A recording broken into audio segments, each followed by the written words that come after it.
Donc ce soir, je vais vous parler de la crise écologique et de la grève du climat. Donc présenter une analyse marxiste de tout ça. Donc le 15 mars dernier, il y a des centaines de milliers d'étudiants qui ont fait grève à travers le monde, dans 2000 villes, dans 123 pays. Donc la grève mondiale pour le climat. Et dans tous les pays, la situation est la même. Il y a une jeunesse radicalisée qui entre sur la scène politique et qui veut transformer la société pour protéger l'environnement. Ce mouvement est vraiment très inspirant. C'est vraiment, il y a un éveil politique de la jeunesse et ce mouvement possède un énorme potentiel révolutionnaire. Au Québec, il y a eu des manifestations dans les grandes villes. Il y a eu 150 000 étudiants qui ont fait grève la journée du 15 mars. Il y a eu des dizaines de milliers de personnes dans les rues de Montréal, beaucoup des élèves du secondaire. Donc cette grève-là a été vraiment la plus grande mobilisation étudiante depuis la grève étudiante de 2012 contre la hausse des frais de scolarité. Le mouvement des grèves étudiantes pour le climat a commencé en Suède. Donc c'était une élève du secondaire, Greta Thunberg, qui avait parti le mouvement. Donc elle avait parti des grèves hebdomadaires dans son école et rapidement le mouvement a pris une ampleur mondiale. Au Québec, c'est les élèves de l'école secondaire Robert Gravel à Montréal qui ont parti le mouvement ici, donc avec des grèves tous les vendredis depuis le 15 février, même s'ils s'exposaient à des retenues. Le 15 mars, les élèves ont fermé plusieurs écoles avec des chaînes humaines. Donc, ils faisaient face à des mesures disciplinaires, mais il y a eu quand même une énorme mobilisation dans les rues de Montréal. Donc c'est vraiment, ça démontre une énorme maturité politique, de belles leçons que nos dirigeants syndicaux devraient apprendre en fait. Donc la jeunesse partout dans le monde réalise que la planète est en danger et qu'il faut agir rapidement. Mais il faut comprendre que le mouvement pour le climat est très hétérogène, il y a des perspectives très différentes qui se côtoient. Donc ici au Québec, on a eu le mouvement La planète s'invite dans la campagne, qui est devenue La planète s'invite au Parlement après la campagne électorale, qui a organisé des manifestations hebdomadaires. Il y a eu 50 000 personnes dans les rues de Montréal le 8 décembre dernier. Et il y avait aussi, ironiquement, 3 ministres caquistes qui étaient là dans la manifestation, qui poussaient pour que les gouvernements, dont le leur, prennent des actions pour l'environnement. Donc c'est assez spécial, ouais. On a eu aussi l'automne dernier le mouvement autour du pacte pour la transition, qui était supporté, promu par des centaines d'artistes, comédiens, des scientifiques. Et le pacte pour la transition nous engage immédiatement et pour les 2 prochaines années à réduire nos émissions de gaz à effet de serre pour les signataires du pacte, à travers des gestes individuels et aussi à faire des appels aux différents gouvernements, dont la CAQ. On parle ici de gestes comme l'éco-conduite, acheter des produits éco-responsables, zéro déchet, etc. Donc les 2 revendications les plus concrètes qu'on voit dans le mouvement, c'est d'abord de faire des changements individuels et aussi d'appeler les gouvernements à prendre action. Mais on remarque aussi qu'il y a de plus en plus de jeunes qui se rendent compte que ce qu'il faut, c'est un changement de système. Greta Thunberg, probablement que je prononce très mal son nom, désolé, suédoise, c'est difficile pour moi.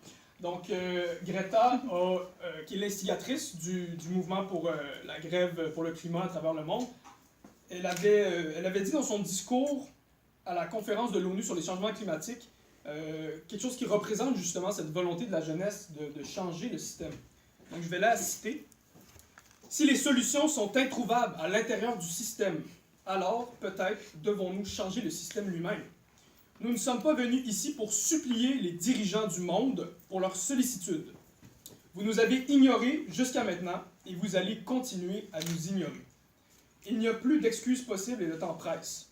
Nous sommes venus vous dire ici que le changement s'en vient, que ça vous plaise ou non, le vrai pouvoir appartient au peuple. » Donc c'est extrêmement radical ce discours-là. Les changements climatiques, il y a quelques années, c'était un peu comme un problème qui allait venir pour les générations prochaines, mais maintenant, les changements climatiques, c'est plus une question d'avenir, c'est vraiment une question d'autant plus d'actualité. On a déjà des ouragans qui gagnent en puissance, on a des forêts qui brûlent, on a des canicules, des sécheresses, des inondations, etc. L'été passé, il y a 54 personnes au Québec qui sont mortes de la canicule. C'est quand même fou, hein? Donc les phénomènes météorologiques exceptionnels deviennent maintenant la règle plutôt que l'exception. On a appris l'année dernière qu'il y a eu un décès sur 6 à travers le monde en 2015 qui était causé par la pollution. On a le plastique, les déchets qui polluent les océans, qui détruisent la vie marine, qui détruisent les poissons. Des réserves d'eau souterraine qui commencent à s'épuiser, à être polluées. Et donc l'eau potable va devenir rapidement une denrée très rare en fait. Il y a des nouvelles espèces qui s'éteignent à cause de la destruction des écosystèmes. Depuis les années 70, il y a 60% des animaux vertébrés sauvages qui ont disparu. 60%.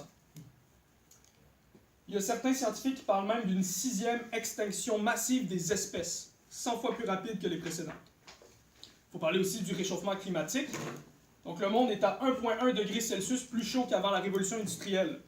Et on risque d'atteindre 3 degrés Celsius d'augmentation pour 2100 et 1,5 degrés pour 2040. Donc les scientifiques nous expliquent qu'avec une hausse de seulement 2 degrés Celsius, ça pourrait avoir des conséquences irréversibles sur le climat et entraîner un réchauffement climatique à grande échelle, un réchauffement drastique, irréversible. Et tout ça, qu'est-ce que ça va entraîner? Ça va faire monter le niveau de la mer de 6 à 60 mètres, faire disparaître des écosystèmes, baisser la disponibilité de l'eau potable. La NASA a recensé 34 régions dans le monde qui pourraient manquer complètement d'eau potable si ça arrivait. Des villes entières seraient englouties sous l'eau. Des régions deviendraient inhabitables à cause de la chaleur extrême ou à cause du froid. Et il y aurait des ouragans, des feux de forêt, des tsunamis, etc. Donc c'est clair qu'il faut prendre action maintenant, c'est urgent. Il faut réduire notre émission de gaz à effet de serre, réduire la pollution. Il faut mettre en place des grands projets de reforestation, construire des projets d'infrastructures pour nous protéger contre les inondations. On se fait souvent dire que pour combattre les changements climatiques, ce qu'il nous faut, c'est des petits gestes individuels. On doit changer nos habitudes de vie. Il faut qu'on soit moins égoïste, il faut qu'on soit plus vert, prendre le vélo plutôt que la voiture. Il faut manger bio, il faut recycler davantage.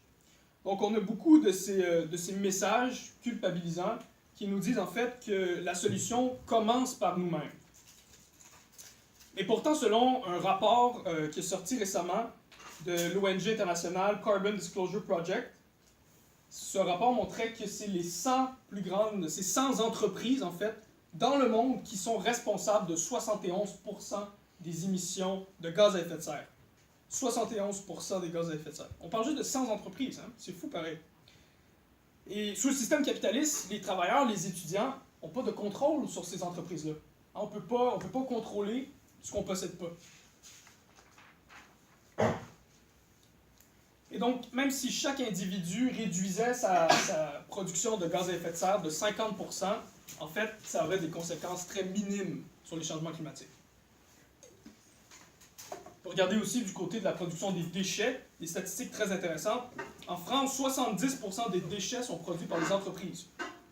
Aux États-Unis, 97% des déchets sont produits par les entreprises. Un rapport disait qu'au Québec, donc qui est sorti en novembre, ce rapport-là, il montre qu'au Québec, l'industrie minière, à elle seule, produit 20 fois plus de déchets que les ménages et le reste des entreprises combinées. Donc, tous ces messages de culpabilisation de l'individu qui sont véhiculés par les grands médias servent en fait la classe dirigeante de notre société pour mettre le blâme sur les travailleurs. Il y a une autre solution aussi qu'il faut discuter, c'est celle de la décroissance. Donc, devant la croissance capitaliste effrénée, qui n'a aucun respect pour les droits des travailleurs, aucun respect pour l'environnement, ben, les partisans de la décroissance nous proposent qu'il faudrait réduire notre consommation et réduire la production. Donc, pour juger si la décroissance est une bonne solution à la crise écologique, il faut d'abord se demander qui devrait moins consommer, qui devrait moins produire. Est-ce que c'est les travailleurs qui doivent moins consommer, ou est-ce que ça ne serait pas plutôt la classe capitaliste qui doit moins consommer, les banquiers, les grands industriels? Si on prend la consommation, ben, la classe ouvrière, c'est pas elle qui vit un mode de vie débridé. Hein, les travailleurs ont à peine de quoi se loger, se nourrir, se vêtir. C'est pas les travailleurs qui possèdent plusieurs maisons, plusieurs voitures, des bateaux. Non, c'est les grands bourgeois qui ont ce rythme de vie-là. Une étude d'Oxfam montrait que les 10% les plus riches de la planète sont responsables de la moitié des émissions de gaz à effet de serre. Et une autre étude montrait que 50% des Canadiens vivent d'un chèque de paye à l'autre. Alors, c'est pas ces 50% de Canadiens qu'on peut leur demander de baisser votre niveau de consommation pour sauver la planète. C'est pas eux qui sont responsables de toute cette catastrophe-là. Et donc, les travailleurs ont déjà à peine pour survivre. Si on leur demande de consommer encore moins, qu'est-ce que ça signifie concrètement? Sauter un repas par jour, vivre dans une maison un peu plus froide, avoir moins de loisirs, déjà qu'ils n'en ont pas beaucoup.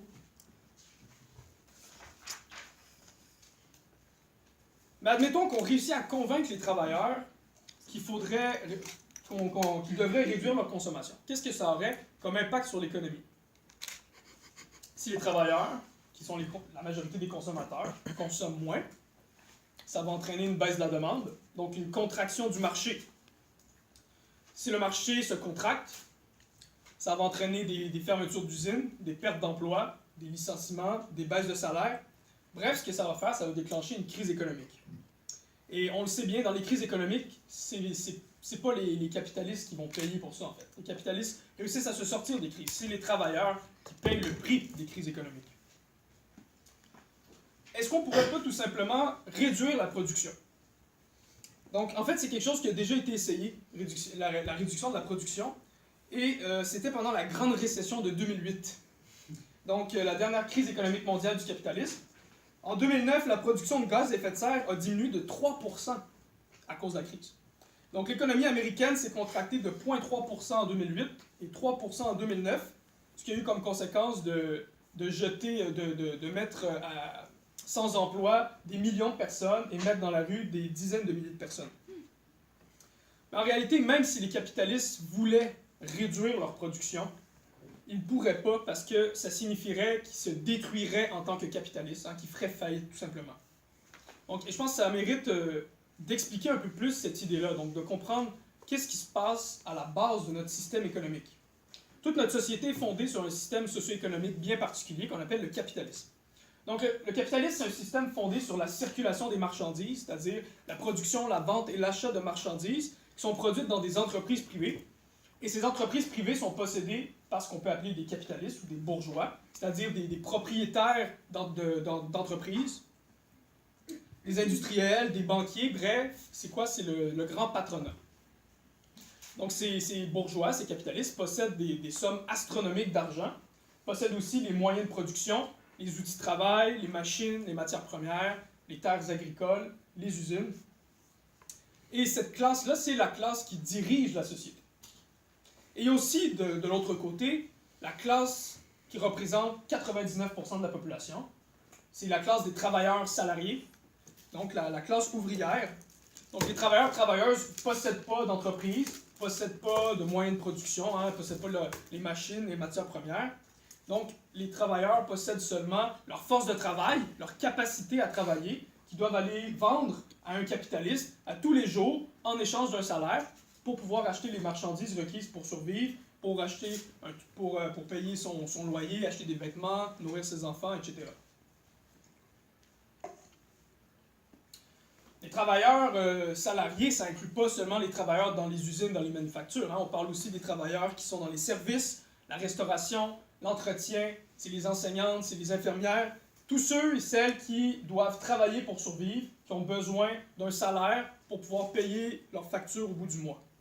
Et entre la classe capitaliste et la classe ouvrière, il y a d'autres classes aussi. Il y a des classes intermédiaires, par exemple des propriétaires de petites entreprises. Mais ces propriétaires de petites entreprises sont pressurisés par le marché capitaliste. Ils se font écraser par les plus grands capitalistes. Le propriétaire d'un petit dépanneur, d'un café ou d'un petit restaurant du coin, il ne réussit pas à compétitionner contre McDo, contre Maxi, IGA, contre ces grandes firmes-là.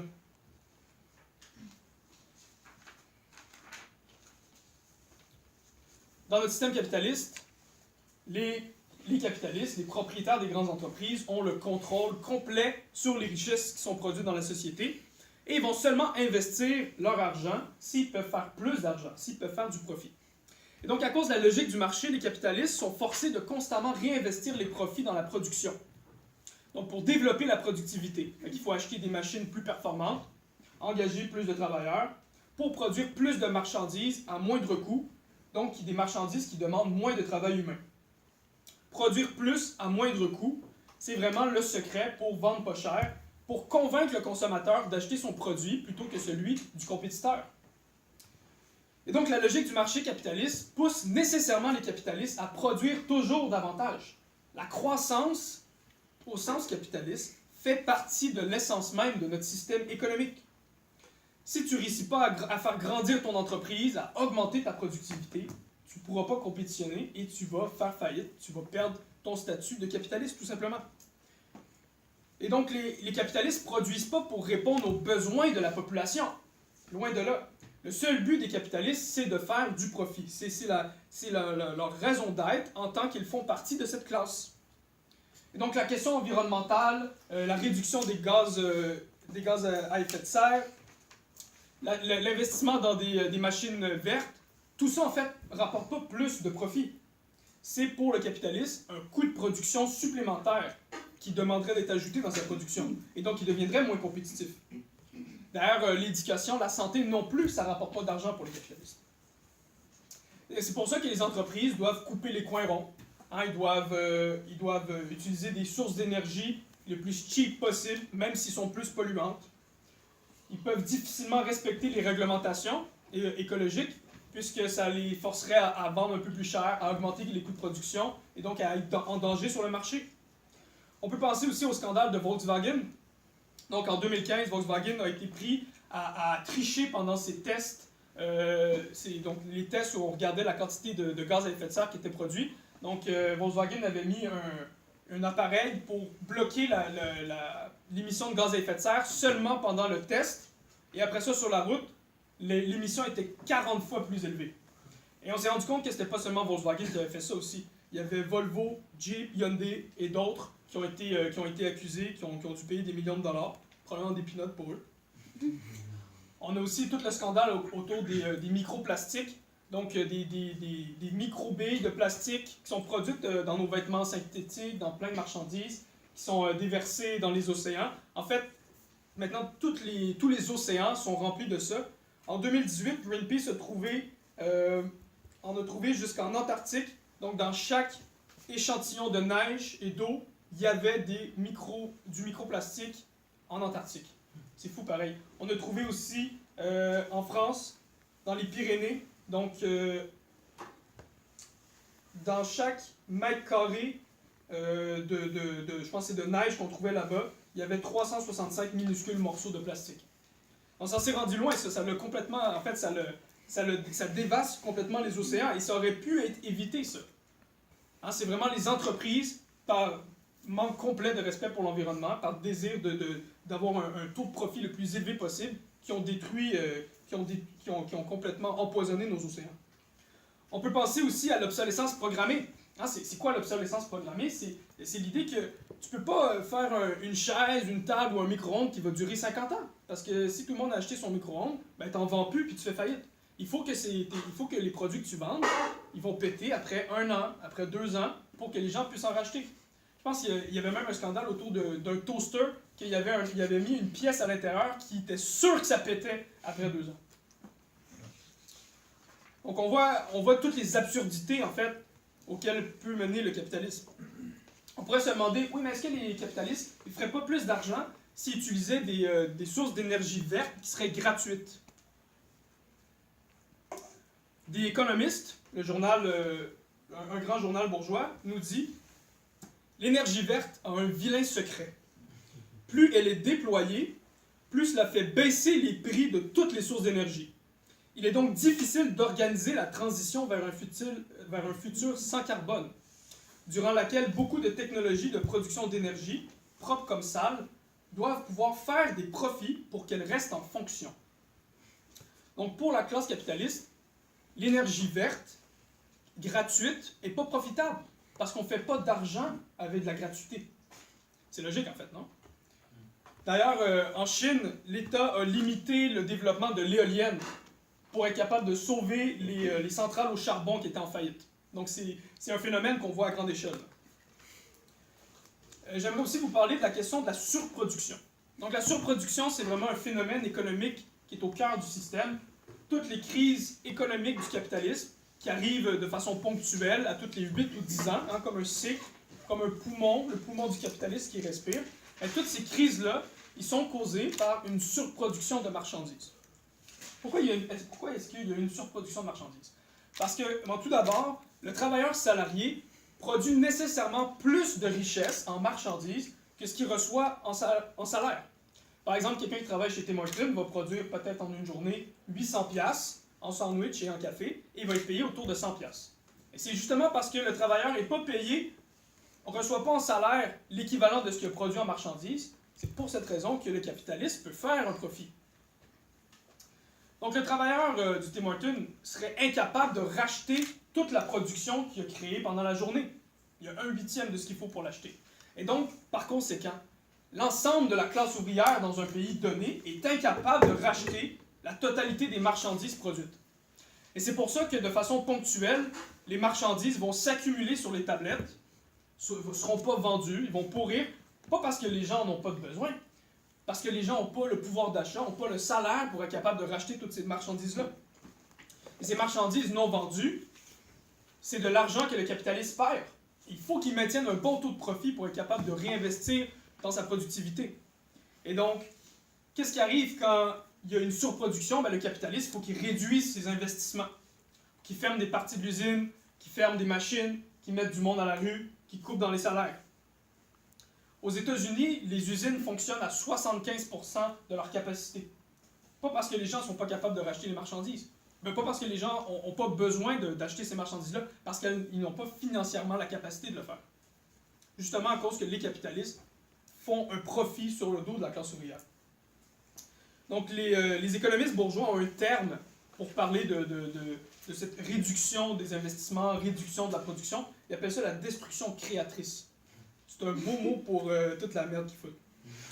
Donc, il y a même dans des usines de pièces d'auto, donc ils ont trouvé un beau nom, ils font des journées spéciales pour gérer la surproduction. Ils appellent ça les journées de la destruction. Donc, ils mettent en feu des pneus, puis ils détruisent des pièces d'auto. Pourquoi? Parce que s'il y a trop de pièces d'auto, puis il y a trop de pneus sur le marché, ça vient réduire, s'il y a une sur-offre, ça vient réduire la valeur sur le marché, le prix sur le marché des différentes pièces d'auto. Donc, si tu détruis les pièces excédentaires, tu crées un phénomène de rareté artificielle, donc tu peux jacker tes prix. C'est logique, non?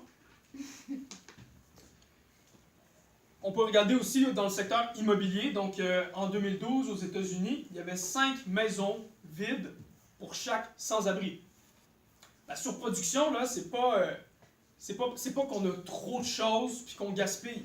Ces sans-abri-là, ces familles, ces 90 000 sans-abri qu'il y avait à Détroit, par exemple, avaient besoin des maisons, mais les banques ont sorti le monde des maisons parce qu'ils ne pouvaient pas rembourser leur hypothèque à cause qu'il y avait une crise économique. Donc, trop de maisons. Trop de maisons pour le nombre de personnes. Trop de bouffe aussi à l'échelle planétaire. On jette chaque année à l'échelle mondiale le tiers des denrées alimentaires qui sont produites. Et pourtant, il y a des pénuries, il y a des famines dans le tiers-monde. Donc la surproduction, c'est vraiment quelque chose qui n'est jamais vu dans l'histoire humaine. Hein? C'est le premier système qui produit trop parce qu'il n'est pas capable de gérer sa richesse. Le capitaliste est incapable de gérer la richesse qu'il a produite. Mais on a besoin de ces richesses-là. On a besoin de nourrir la population, de sortir le monde de la rue. Et donc, c'est le système économique actuel, c'est le capitalisme, qui tue notre planète. C'est dans sa poursuite insatiable d'avoir un maximum de profit que le capitaliste est amené à réduire constamment les conditions de vie des travailleurs et à s'attaquer à l'environnement. Donc, considérant qu'on n'a pas le contrôle sur les entreprises, plusieurs personnes dans le mouvement écologique vont être amenées à défendre cette solution que ça serait la responsabilité des gouvernements de faire la job de bloquer les entreprises dans leur destruction environnementale. Mais le problème, en fait, c'est que l'État est toujours au service de la classe capitaliste. Les gens au pouvoir ne vont pas aller contre les intérêts des plus riches. Et c'est pour ça que c'est si difficile d'avoir des accords internationaux puis de faire respecter des réglementations pour diminuer les gaz à effet de serre. En général, les politiciens font eux-mêmes partie de la classe dirigeante. Donc, les députés, les premiers ministres sont presque toujours des hommes d'affaires, des banquiers, des avocats, parfois des médecins. On passe à François Legault, qui vaut 10 millions de dollars, ou Pauline Marois, qui est elle aussi multimillionnaire, qui vient d'ailleurs de vendre sa maison il y a quelques mois, vendre son penthouse de 4,6 millions de dollars, parce qu'elle a cherché un endroit un peu plus spacieux. Donc,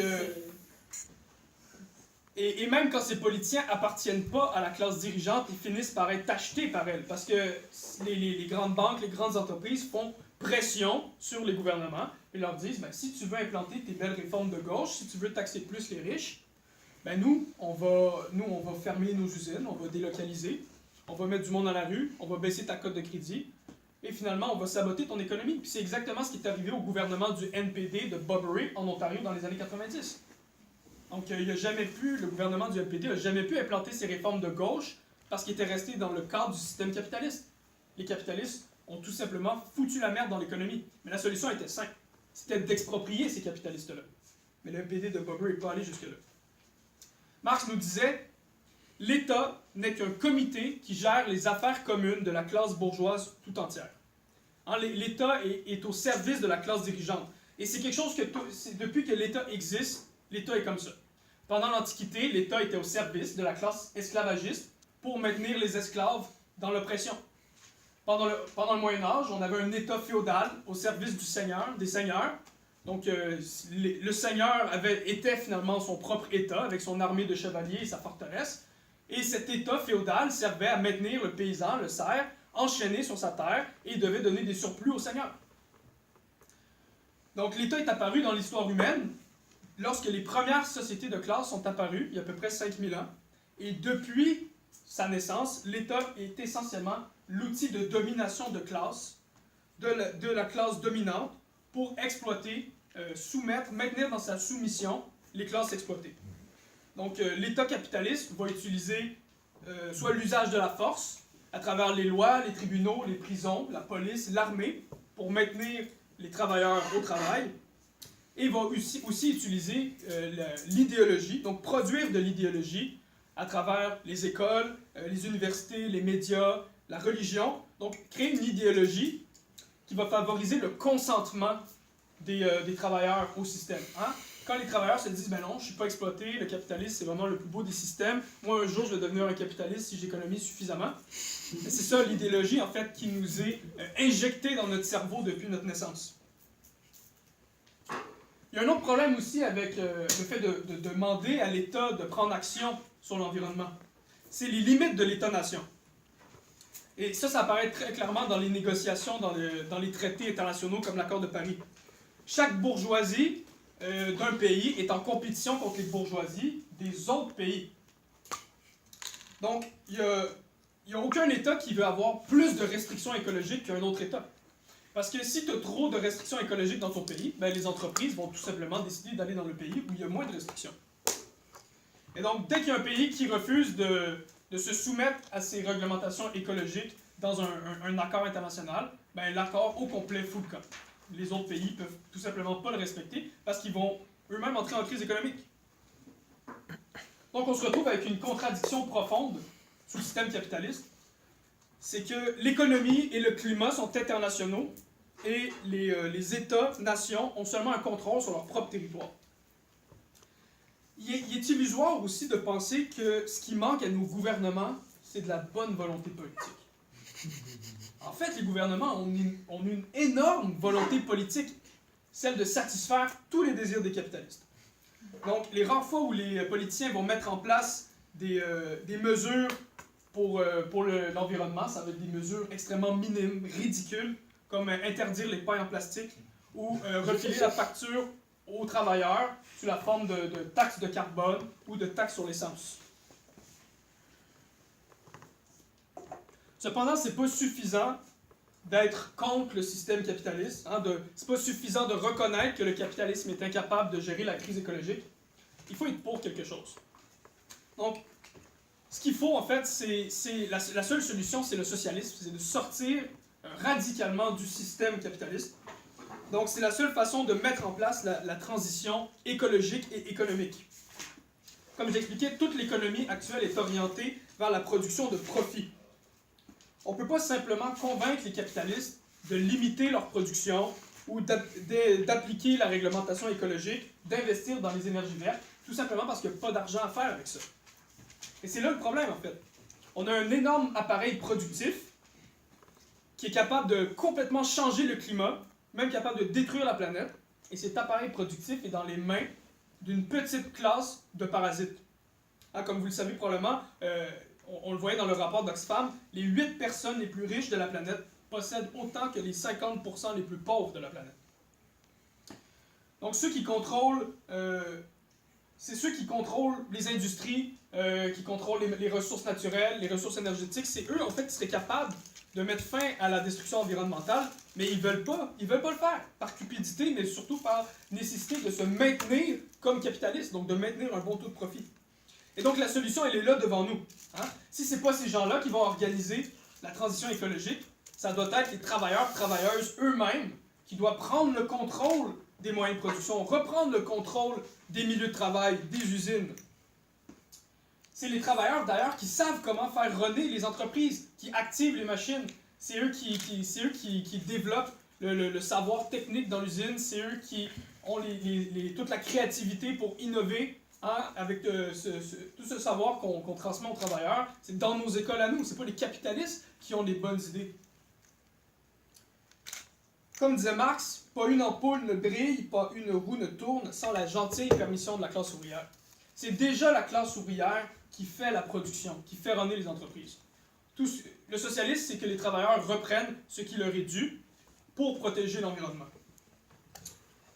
Donc, il faut exproprier les grandes entreprises et instaurer un plan de production nationalisé, un plan démocratique, que chaque travailleuse sur le milieu de travail ait son mot à dire sur comment on s'organise dans le milieu de travail, comment on planifie à grande échelle la production pour qu'elle respecte les conditions de vie des travailleurs, pour qu'on augmente les conditions de vie, mais surtout pour qu'on protège l'environnement.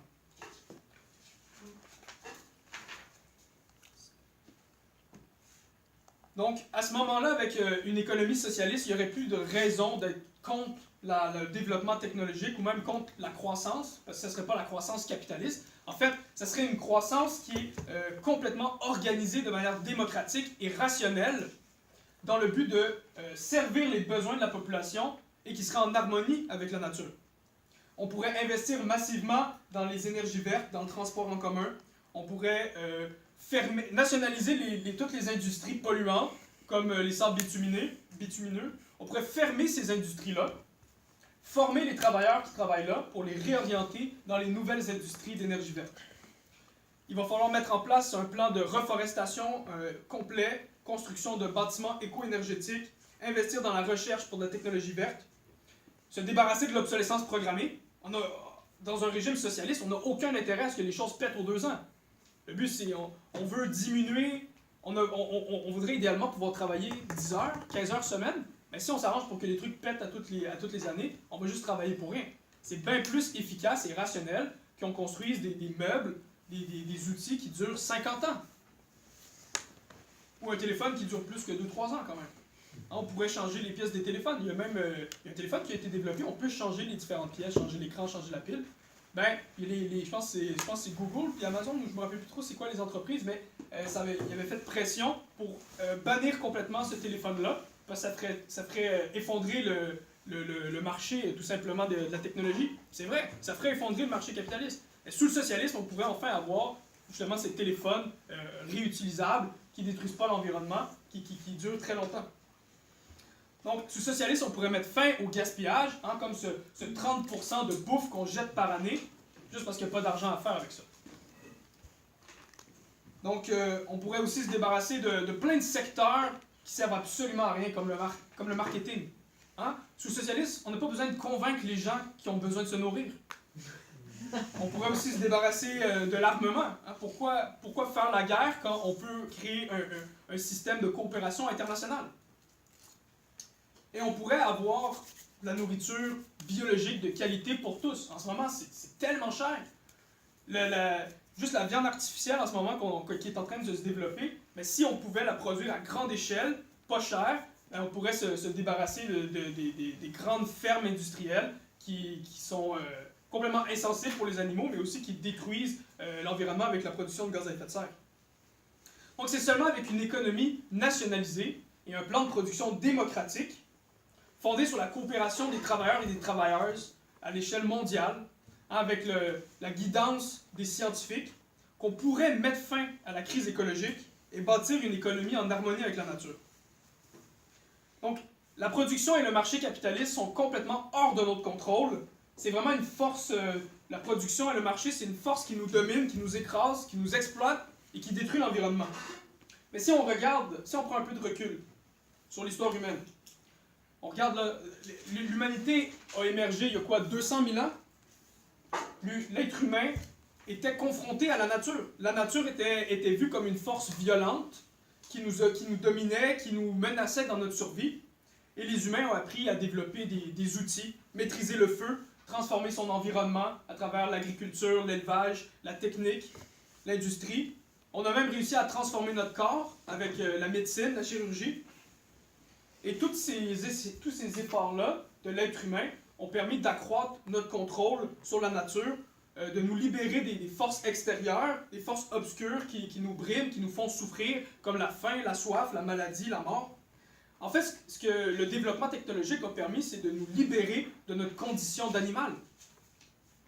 Et plus l'être humain a développé sa conscience, a développé sa science, plus on a été capable de comprendre les lois qui régissent l'univers et on a acquis une maîtrise sur nous-mêmes et sur notre environnement.